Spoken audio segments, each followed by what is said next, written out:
भगवद गीता अध्याय 10 विभूति योग श्लोक 1 से 2।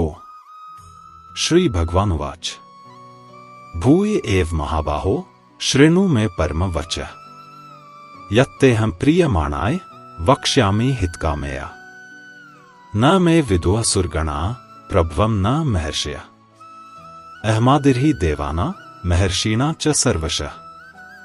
हे महाबाहु अर्जुन, अब फिर से मेरा परम वचन सुनो।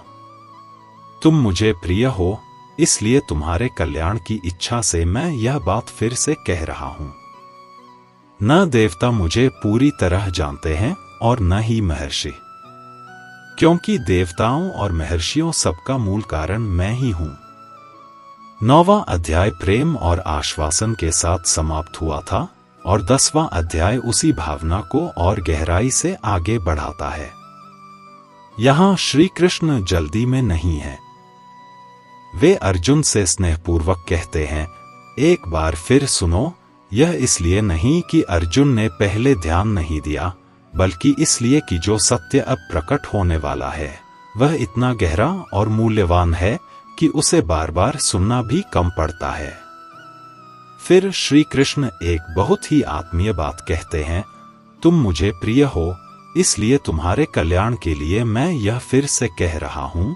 यह कोई औपचारिक उपदेश नहीं है, यह प्रेम से भरा हुआ संवाद है। श्री कृष्ण यहां यह नहीं दिखा रहे कि वे कितने महान हैं, बल्कि यह जता रहे हैं कि वे अर्जुन की भलाई चाहते हैं। इस अध्याय में वे बताएंगे कि वे हर जगह कैसे उपस्थित हैं, संसार की हर वस्तु में उनकी झलक कैसे दिखाई देती है और साधारण जीवन में उन्हें कैसे पहचाना जा सकता है। लेकिन उससे पहले वे अर्जुन के मन को शांत करते हुए भरोसा दिलाते हैं कि जो कुछ वे कह रहे हैं वह उसे ऊपर उठाने और भीतर से मजबूत करने के लिए है। इसके बाद श्री कृष्ण अर्जुन को और गहराई में ले जाते हैं और एक सूक्ष्म सत्य बताते हैं। वे कहते हैं कि देवता भी उन्हें पूरी तरह नहीं जानते और महर्षि भी नहीं जानते। इसका कारण यह है कि देवता और ऋषि स्वयं सृष्टि का हिस्सा हैं, जबकि श्री कृष्ण सृष्टि के मूल स्रोत हैं।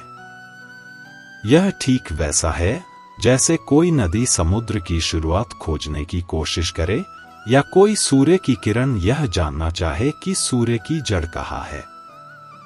देवताओं के पास जो शक्तियां हैं वे उन्हें श्री कृष्ण से ही मिली हैं, और महर्षियों के पास जो ज्ञान है वह भी उन्हीं से प्रवाहित होता है। यहां श्री कृष्ण अहंकार से नहीं बोल रहे, बल्कि एक साफ और सरल सत्य बता रहे हैं। वे अर्जुन को समझा रहे हैं कि मुझे किसी एक रूप, नाम या पद तक सीमित मत करो। मैं उनसे भी परे हूं जिन्हें तुम देवता कहते हो।